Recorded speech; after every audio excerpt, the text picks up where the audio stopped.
Bismillahirrahmanirrahiim. Kulan haboon daawadayaal ku soo dhawaada qubanaha xaqiiqda wararka caalamka iyo waliba Soomaaliya.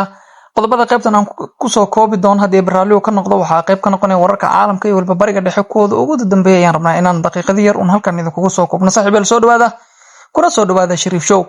Xiisada Iran iyo waliba sidoo kale Mareykanka oo mar kale u muuqda in dagaalkoodu aad u sii xoogaysanaya. haddaba maxay tahay talaabada Mareykanka ee United States uu ku taageeray militariga difaaca ee siinaya Israel waa sida xaaladda Gaza dagaalka ka socda tan iyo waliba xilligii ay bilowdeen halkaasi hay'adaha gargaarka bini'aadanimo oo si weyn markaasi uga digaya xaaladda halkaasi ka jirta dalal Carabeed oo dalal badan oo kamid ah Carabta Sacuudi Carabiya Qatar iyo waliba kuwa kale oo ku baaqay in la joojiyo xabad joojinta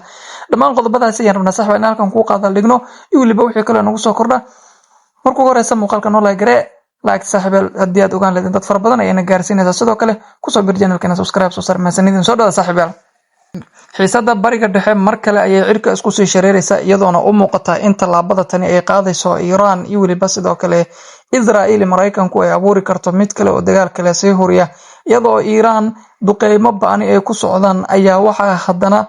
markaasi boorar ay ku hardhan yihiin in ka badan 160 gabdhood oo waliba shaqaale lagu dilay weerar markaasi lagu qaaday dugsi intii uu socday dagaalka Mareykanka iyadoona Israel waa markaasi Mareykanka iyo waliba Israel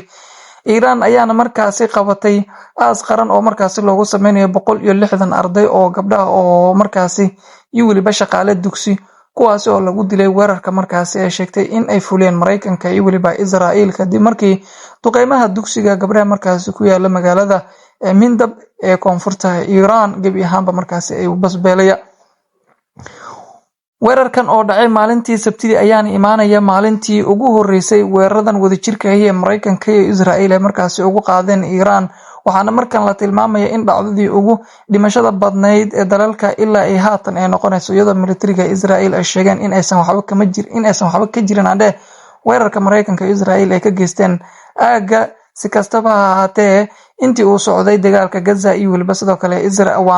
Iran iyo waliba Israel iyo Mareykanka ayaa in badan markaasi lagu beegsaday weeraro lagu dilay tiro dad rayid ah balse mar dambe oo ay qiratay markii cadeymo ay soo baxayeen iyadoon markaasi dhacdooyinkan qaarkood la tilmaamayo in ay qalad ay ku dhaceen wararka ayaana intaasi ku daraya in cambaareynta hay'adaha qaramada midoobe iyo waliba waxbarashada UNICEF-ka iyo gabdhaha markaasi ku guuleystay abaalmarinta Nobel Peace Prize taasi oona maanta gabi ahaanba dugsigii ay sida weyn ay wax ugu baranayeen oo basbeelay una muuqata waqtigan in mar kale aas qaran si weyn kale loogu sii sameyn doono dhinaca kale xiisada Iran iyo waliba sidoo kale Israel ayaa markan u muuqda in cirka isku sii shareerayso dagaal u dhaxeeya Iran iyo Israel ayaana